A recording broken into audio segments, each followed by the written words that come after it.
بالنسبة للتفاصيل كثير.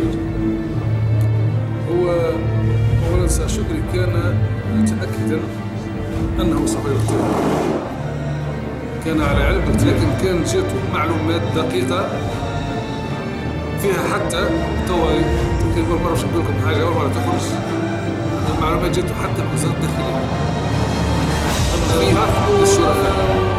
كانوا مرة نجيب شاب ومعلومون أنه سوف يغتال.